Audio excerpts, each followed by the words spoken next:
we have some big news, friendos, because some news hit the game development world. It has had some rippling effects. It will also have some rippling effects on Arknights and mobile games in general. Unity, as in the game engine Unity, starting 2024, they're gonna start asking for a runtime fee from developers based on installs and the revenue that they make. And it caught everyone off guard because this is a dumbass decision that could only be thought up by a greed-driven corporate ghoul that only cares about money and nothing else. Nothing about the craft, nothing about the industry. They only care about how can we make developers give us more money for using our game engine Unity. We have an article here by Totilo on Axios. Unity rushes to clarify price increase plan as game developers fume. Not a great headline to start with. Unity, the tech company behind one of the most popular engines for creating video games, is scrambling to clarify how a price increase for its services will work after its announcement Tuesday morning broadly infuriated the game development community. This is not just drama, this will affect the entire industry as we know it. Why it matters. The fees which Unity said are essential for funding development of its tech left many game makers wondering if having a hit game through Unity would cost them more money than they could make. Developers spoke throughout the day of delaying their games to switch to rival Epic Games' Unreal Engine or other services on X, a platform formerly known as Twitter. But by the evening, Unity exec Mark Whitten was updating Axios on its policies, potentially defusing some concerns raised by creators. Diffusing some, creating more. We'll get to that later. Details. The new runtime fee announced Tuesday morning is tied to a player's installation of a game, an action that previously did not cost developers anything. With Unity's new plan, developers who use Unity's free tier of development services would owe Unity 0.2 cents per installation once their game hits a threshold of 200k downloads and 200k in revenue. Developers paying over 2k a year for the Unity Pro plan would have to hit higher thresholds and would be charged with lower fees. The new fee system will begin at the start of 2024. Yes, but game developers rallying on X, Twitter, began fuming immediately that any game enjoying a spike in installations if, they have a big sale or their game goes viral, they're doing a big marketing campaign, anything like that. Even an inclusion in a charity bundle or even trying to be included in a popular subscription service like the Game Pass, millions of people could potentially download your game and now you suddenly hit the threshold for owing Unity a certain percentage of your revenue. It would trigger backbreaking Unity fees. Stop it, development studio Innersloth, makers of hit game Amogus, tweeted Tuesday evening. This would not only harm us, but fellow game studios of all budgets and sizes. Another studio, AgroCrab, called on Unity to reverse its plans, saying that it feared that its next game, set for release to the 25 million subscribers on Game Pass, could backfire and incur fees that could threaten the stability of our business. So, yeah, indie games are getting fucked, specifically ones using Unity. The intrigue? Unity has scrambled to clarify and in one key instance, alter what it said about its policies around its fees. After telling Axios earlier Tuesday that a player installing the game and deleting it and installing it again would result in multiple fees, Unity's Whitten told Axios that the company would actually only charge for the first installation. So initially, they said that multiple installations, regardless if you already owned the game, would incur more fees on the developer, and people just started realizing, hey wait, we could get 30,000 of our homies to reinstall and install Genshin Impact and bankrupt MiHoYo, but as fun as that sounds, that is a dumbass idea to give to absolutely anyone in the gaming space. So they walked it back. He hoped that this would ally fears of install bombing, where an angry user would keep deleting and reinstalling a game to rack up fees to punish a developer. That's an insane thought. But an extra fee will be charged if a user installs the game on a second device, say the Steam Deck, after installing the game on PC.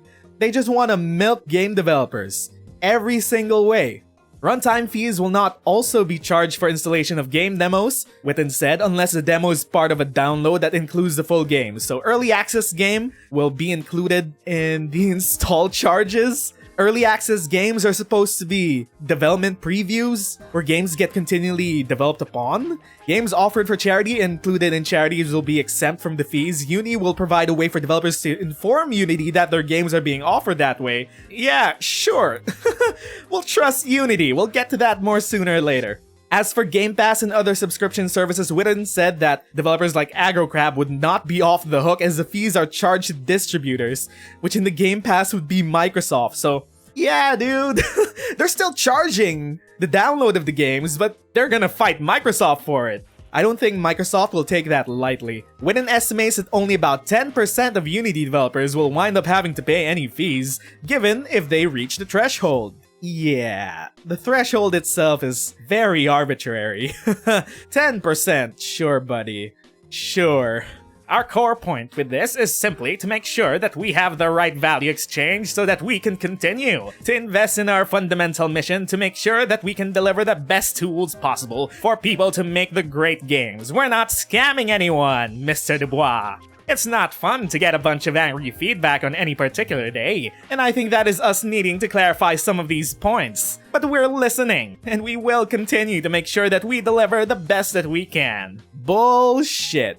This news just shook the entire gaming industry because a lot of developers have spent years developing expertise in Unity as an engine, and just switching to a separate engine for your upcoming games is not a small ask. It's not a good position to be in, especially if you're a small-time game developer, if you're an indie developer that uses Unity to make your games. Oh yeah, they say that, only 10% of Unity developers will wind up paying this because, you know, the threshold will only extort you if you're an actual successful game developer. This potentially could cull and cripple a lot of game studios, and it could definitely cull a lot of independent freemium games.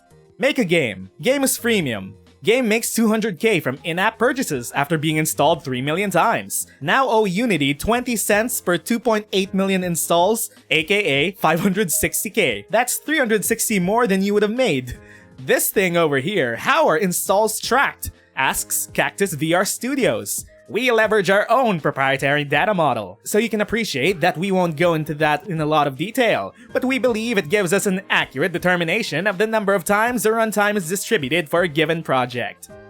AKA, source, trust me bro, I know how much downloads you got, I know how much money you made based on our quote-unquote proprietary model, Mr. Dubois.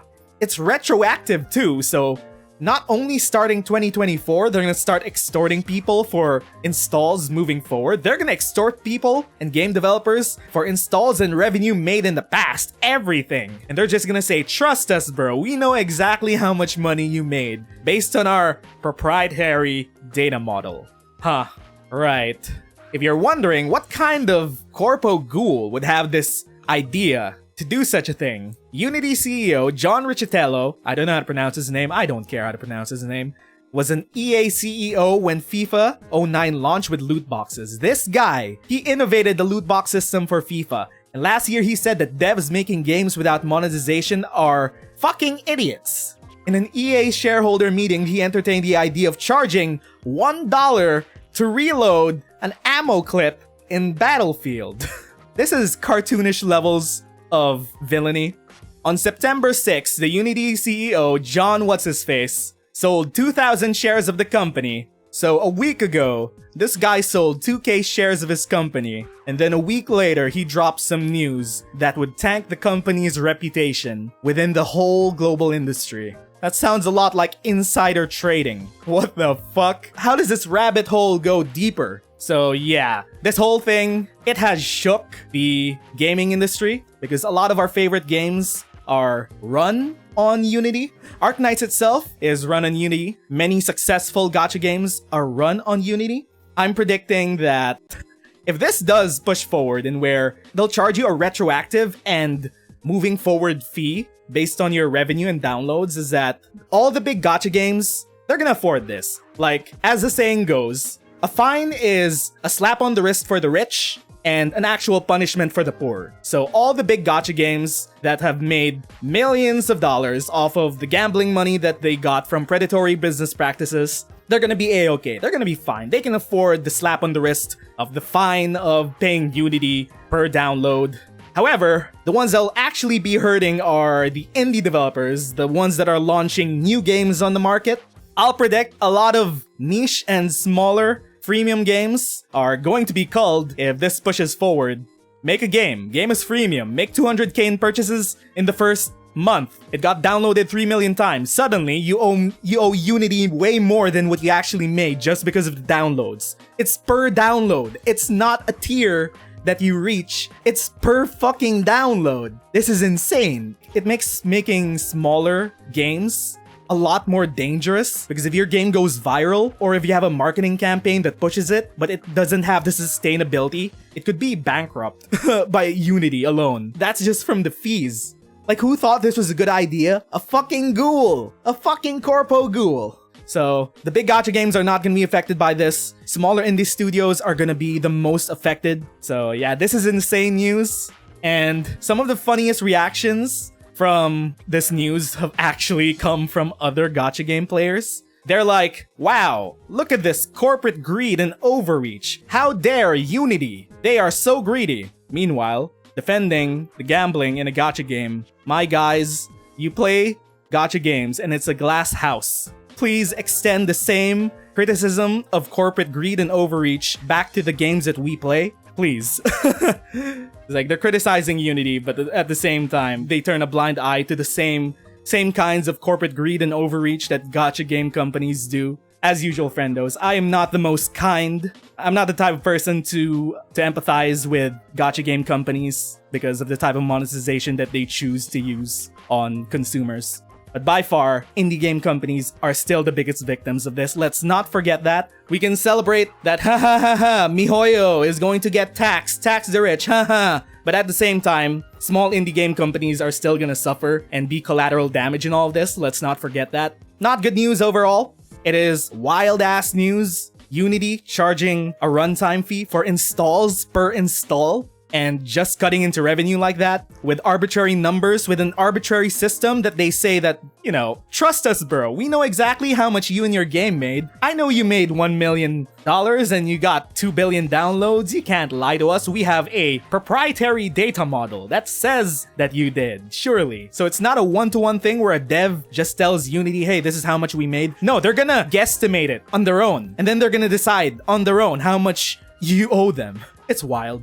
It's absolutely wild. Do not be surprised if in 2024, a lot of smaller gacha games are culled and they end their service if they don't have the sustainability to manage their monthly downloads. Because gacha games of any monetization practice in gaming, they're the ones that have the biggest returns in investment with the least amount of development costs. That's just the nature of the predatory practice of gacha games. They're going to make more money than what it costs to actually make a gacha game, so they will reach the threshold. The problem is the smaller ones, the ones that aren't Genshin, the ones that aren't Arknights, the ones that aren't Blue Archive, the smaller ones that are trying to get through, they're gonna collapse on fees. They're gonna get culled if they don't have, you know, the sustainable income.